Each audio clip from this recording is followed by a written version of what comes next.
Welcome back. I don't have dolls that I can do the reenactment with right now, so we're going to do it this way. So last night's game, Tyler Motte is here, Stastny's behind him, and you have Ryan Reaves here. Now, Reaves argues that he had felt that Stastny was going to guide Motte towards the boards and he'd be able to make the hit this way. Now, this is something that Reaves does a lot. And it's not against the rules. It's a puck carrier. But what he does is, so you're Motte, and you know you've got this guy behind you. This might be a blind spot for you. So again, I understand the whole, you got to keep your head up, you got to look, you got to be aware of your surroundings. I'm not disagreeing. But it's understandable if Motte, as he's going towards the boards with the puck, as he's going this way, is more concerned with the guy behind him, being Stastny, and being worried about losing the puck because his goaltender's over here. So as he's coming out and Stastny's not angling him in the direction that Reaves thought he would, Reaves makes the move. Now what they're saying, and the reason for the suspension, is that Reaves doesn't change the angle to make a hit through the core, through the body, and that he makes head contact. And this is what was argued on last night's game. That Reaves in this situation, rather than coming in to hit the head, would have to have altered his trajectory to hit the body. Now, this is not the first time that we have talked about Reaves and head contact. We had an incident that took place not that long ago since the return where there was certainly some complaints about the fact that nothing was done. There was no hearing or anything, which the NHL looked at and said, it's a clean hit. So Reaves is always on this line. And this is one of those things where if he had taken a different line in, it's highly likely he still makes head contact. But if he had hit the chest first, if he hit the body first, we're probably not talking about a suspension. We're just talking about a really heavy hit that probably still falls Motte. And it's the angle that they're arguing and the timing and all of that they're saying, no, this is something that could have been avoidable for Reaves.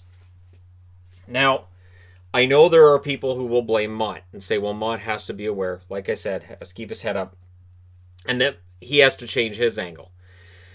This is different than, for instance, the hit in the Boston series where McAvoy turns at the last second and it's his numbers that get hit. And as ugly as that may have looked to people, I believe it was Paquette threw that hit, right?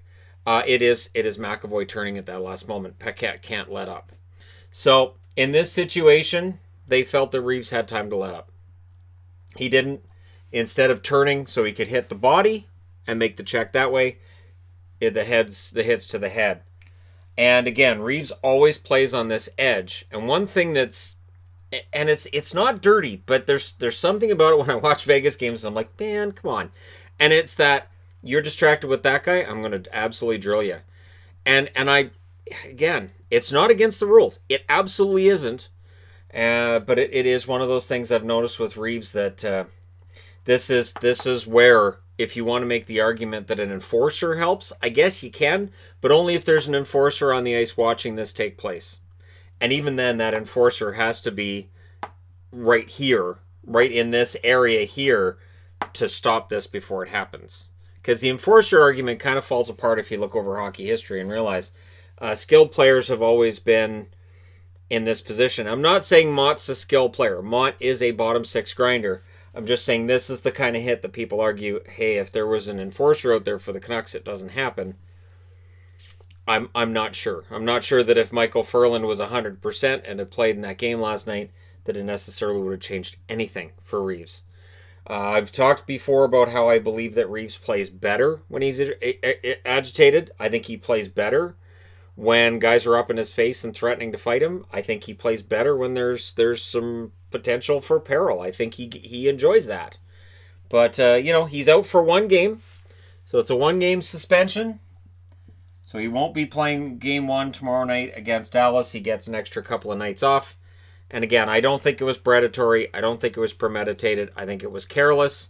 And for that reason, I can understand the one game. In the the description below this video, I will link to the NHL's official explanation of why Ryan Reaves gets one game.